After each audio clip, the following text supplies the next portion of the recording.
Commencing mature, intellectual discussion on the lifting potential of human flatulence in 3, 2...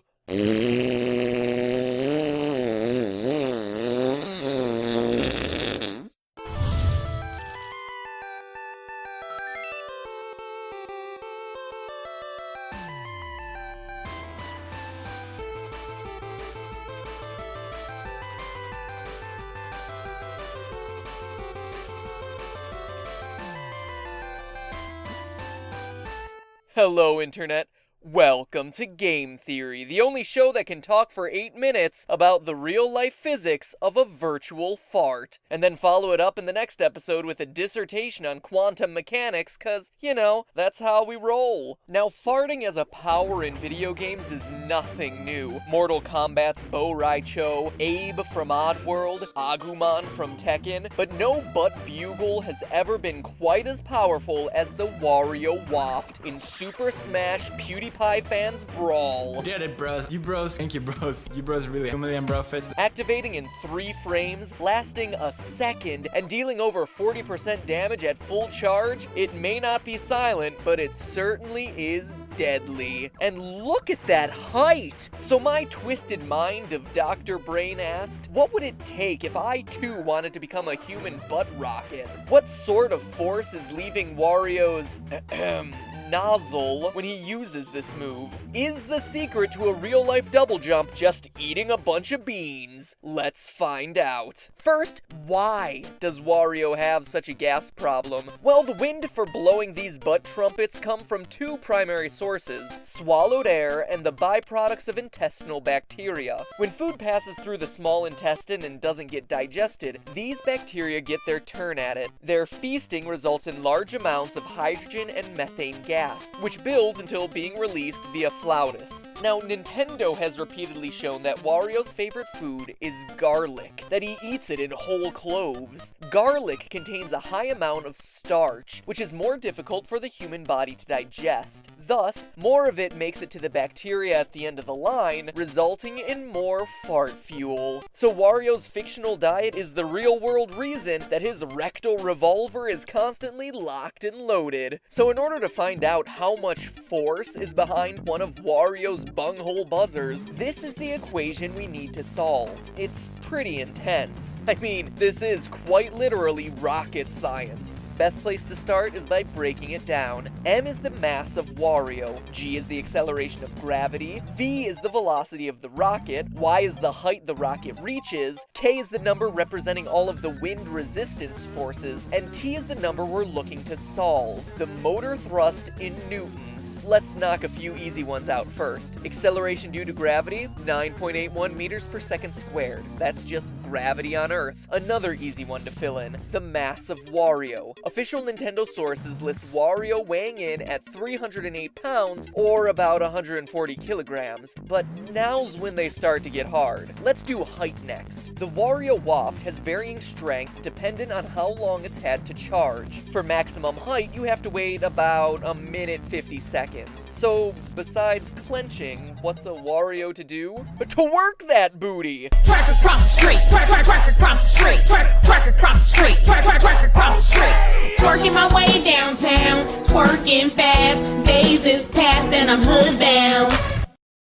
No, bitch. Having sufficiently twerked all up on Captain Falcon, we're cleared to launch. But stop right there. We can't know how far Wario's traveling without a sense of scale. In other words, we need to know Wario's height so we can compare it against the distance he flies. But in all of my research, I couldn't find a single source saying exactly how tall our spherical-shaped friend is, so I had to dig a little deeper. In my most controversial episode, no, not Final Fantasy as anti-religion. More hot button than Pokemon being anti-creationist. The one where I find Sonic's true speed. I laid the groundwork to determine that Super Mario is practically 9 feet, or 2.75 meters. Using height charts and pixel measurements, I was able to find that, by comparison, Wario is practically 10 feet tall, or, for the metrically minded, just over 3 meters. With this, we can scale the Super Smash Bros. World. Wario, in these pictures, stands at 300 pixels, the boxes at about 5 3,500. The Wario Waft sends him up 7 boxes, 3,500 pixels, 116 feet, or 35.35 meters. And that, dear theorists, is Y1. Now, knowing how far he travels, we can calculate the velocity, which is distance traveled over time. The time is 1 second, so V is 35.35 meters per second. Easy. Leaving us with K, wind resistance. And out of all of them, it's the most complicated number to find. It factors in air density, drag, and the cross-sectional area of your rocket. Just take my word that Wario's K ended up at 9.33. But for now, I'm eager to get to this math problem. Cue exciting music!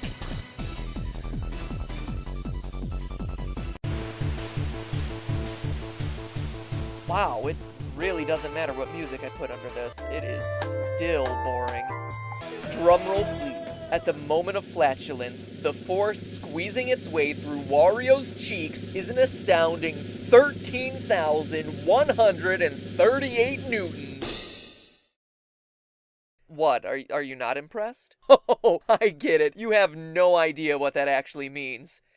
Yeah, me neither. Figless newtons always confused me. Well, 1 newton is approximately the force that a McDonald's quarter pounder exerts on your hands as you lift it to your mouth. 35 newtons will break an egg, and 4,000 newtons is a general estimation of the force required to break your femur. In short, the force released all at once during the Wario Waft would be enough to rip him in half, back door first. Kind of like popping a balloon. It is worth comparing the Wario launch to that of a real rocket, though. At 13,000 newtons, Wario's anal ascent comes nowhere close to a real rocket, whose total launch force is nearly 10.5 million newtons.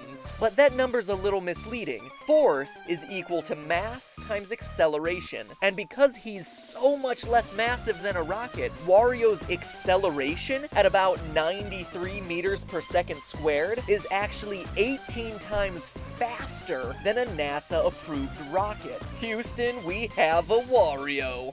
Okay, so while that's all well and good for Wario, it doesn't answer the question on all of our minds. Can my farts in real life propel me forward? And the answer is yes, if you're in space. The average fart is 0.03 of a gram and exits the butt at about 3 meters per second. As we've seen with Wario, on Earth there are too many forces to contend with for this to do anything. Wind resistance, gravity, etc. But in the vacuum of space, if you're floating around bare-butted, mooning the moon, a typical fart would give a 240-pound human enough momentum to carry him about 8.8 centimeters per day. And since this is space we're talking about, with nothing to slow you down, each fart would add to that speed. Considering the average human passes gas 14 times per day, by the end of day 1, you'll have farted a pint and increased your velocity to over 1.2 meters per day. Collectively, at the end of your first year of farting, you would be traveling 18 meters per hour, or 0.01 miles per hour, just from fart power alone. So yes, Virginia, there is propulsive power in your past gas, which leaves us with only one question left unanswered. Why burp and taste it when you can fart and propel yourself forward through the vacuum of space?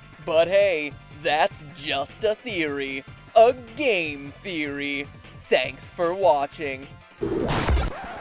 If you thought this episode stunk, well thank you, I quite agree. Now, back to the super amazing end card tournament I started 2 episodes ago. This time it's a good old console war. SNES versus Genesis. Nintendo versus Nintendon't. Click on one of the 2 to cast your vote, and next time I'll let you know the winner. And while you're clicking, be sure to subscribe if you haven't yet. I'm only 8,061,000 subs behind PewDiePie's bro team.